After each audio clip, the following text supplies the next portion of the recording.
Breaking news చూస్తున్నాం. పాకిస్తాన్లోని Karachi jail నుంచి 200 మంది ఖైదీలు తప్పించుకొని పారిపోయారు. ఏకంగా ఒక గోడని బద్దలు కొట్టేసి మెయిన్ ద్వారం నుంచే వారంతా కూడా బయటకు వచ్చినట్టు తెలుస్తోంది.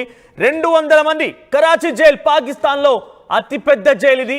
సుమారుగా 1000 నుంచి 1500 మంది ఖైదీలని ఉంచేటువంటి ఈ జైలు ఇతర దేశాలకు సంబంధించిన వారైన క్రైమ్లో పాల్పడ్డ పాకిస్తాన్కి వచ్చి వారంతా అరెస్ట్ అయినా కూడా వారిని కూడా నిర్బంధించేటువంటి జైలు ఇదే. మీకు ఒక మాటలో చెప్పాలంటే ఇటీవల కాలంలో ఒక సినిమా వచ్చింది తండేల్ అని చెప్పి. దాంట్లో పాకిస్తాన్కి ఎవరైతే కొంతమంది మత్స్యకారులు వెళ్ళిపోయి అక్కడ పట్టుబడతారో వారందరినీ నిర్బంధించింది కూడా కరాచీ జైలు. అంటే ఈ రకంగా చాలా మందిని కూడా నిర్బంధించినటువంటి ఆ జైలు కరాచీ జైలు నుంచి సుమారుగా అక్కడ గోడను బద్దల కొట్టేసుకొని అక్కడ విజువల్ కనబడుతుంది చూడండి.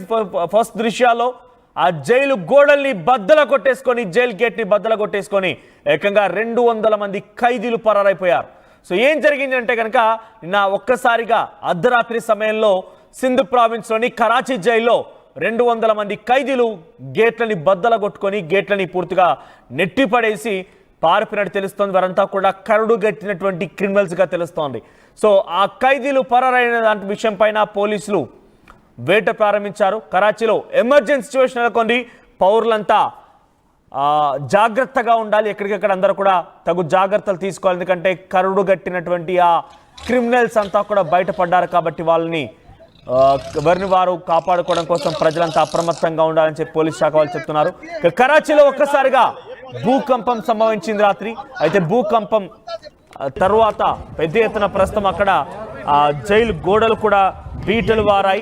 అయితే భూకంపం తర్వాత జైలు గోడలు బీటలు వారడం ఒక్కసారిగా ఆ బ్యారక్ లో ఉన్నటువంటి వాళ్ళందరినీ కూడా ఖైదీలందరూ కూడా బయటికి తీసుకురావడం, అంటే బ్యారక్ లో ఉంటే లోపలే కుప్పకూలిపోతే అందరూ మరణిస్తారేమో అని చెప్పి కొంత ఓపెన్ ప్లేస్ లాంటి ప్రాంతాన్ని తీసుకురావడాగానే ఒక్కసారిగా ఆ గోడలు బద్దలవడం గమనించినటువంటి ఆ క్రిమినల్స్ అంతా కూడా ఒక్కసారిగా పరుగులు పెట్టారు.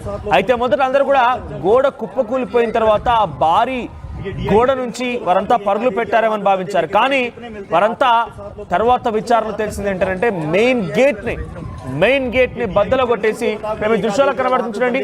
ఒకసారి ఆ దృశ్యాలను ఫుల్ గా ప్లే చేసుకోండి. సో ఆ దృశ్యాల ద్వారా మెయిన్ గేట్ ని పూర్తిగా కూడా ఆ మెయిన్ గేట్ ఆ బ్యారక్ అడ్డుగా ఉన్నటువంటి ఆ గేట్ పూర్తిగా కూడా బద్దలు కొట్టేసి అక్కడ చైర్ కనబడుతుంది.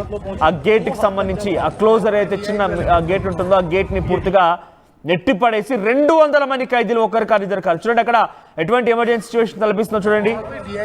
ఆ రైట్ సైడ్ బాక్స్ లో మీకు కనబడుతున్న విషయాన్ని కూడా పోలీసులు అంతా అలర్ట్ అయిపోయారు. ఆర్మీ పర్సన్స్ అక్కడ రంగంలోకి దిగారు. సింధు ప్రావిన్స్ లోని హోం మంత్రి అక్కడ రంగంలోకి దిగారు. డిఐజీ అక్కడ రంగంలోకి దిగారు. సో ఏదేమైనా అక్కడ పాకిస్తాన్కి మరొక ఎదురు దెబ్బ తగలబోతుందని చెప్పాలి. ఎందుకంటే సింధు ప్రావిన్స్ ప్రాంతంలో అత్యధికంగా వారు నిర్బంధించినంతా కూడా బలూచిస్తాన్ నుంచి ఎవరైతే వేరుపాటువాదం కోసం ప్రయత్నం చేస్తున్నారో దాంట్లో ఎవరైతే ఉద్యమిస్తున్నారో వారందరికీ వ్యతిరేకంగా పాకిస్తాన్ మిలిటరీకి వ్యతిరేకంగా పనిచేసిన అందరూ కూడా తీసుకొచ్చి ఈ జైల్లోనే నిర్బంధించారు.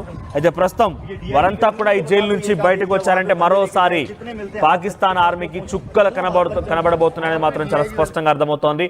నిన్న సింధు ప్రావిన్స్ ప్రాంతంలో వచ్చినటువంటి భూకంపానికి సంబంధించినటువంటి ఎర్త్క్వేక్స్ భూ ప్రకంపనల నేపథ్యంలో అక్కడ జైలు గోడలు బీటలు వారాయి. ఈ బీటలు బారినటువంటి జైలు గోడల్ని గమనించినటువంటి సిబ్బంది జైలు అధికారులు ఒక్కసారిగా ఆ ఖైదీల మొత్తాన్ని కూడా బారక్ల నుంచి బయటికి తీసుకొచ్చారు. నిర్మానుష్యమైనటువంటి ప్రాంతానికి తరలించారు.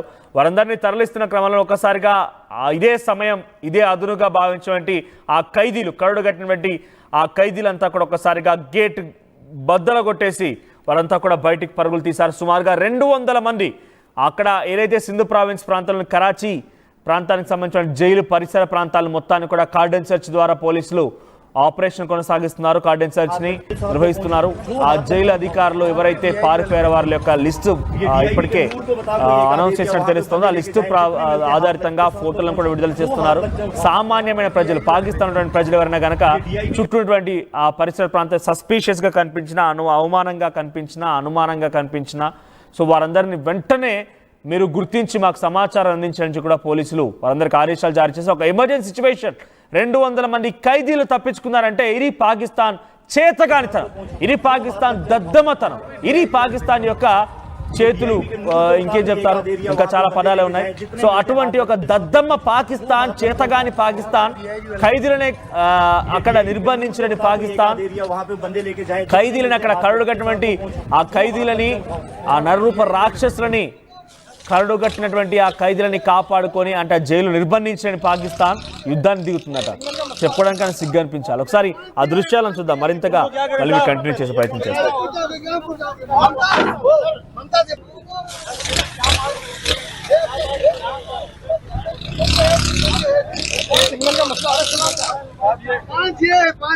इनको क्या करें साहब?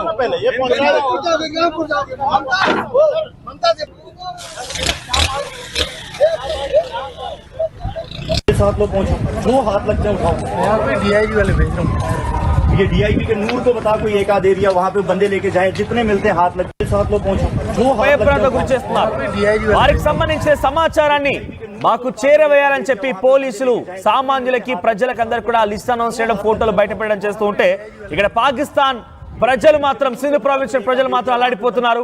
ఈ ఖైదీలంతా బయటకు వచ్చేసి వారి చేతుల్లో గన్నులు పెట్టేసుకొని వారంతా కూడా ఒక్కసారిగా ప్రజల్ని భయభ్రాంత గురి చేసి మా సమాచారం బయట చేతులు మళ్ళీ చంపేస్తామని రకంగా బెదిరిస్తున్నారు.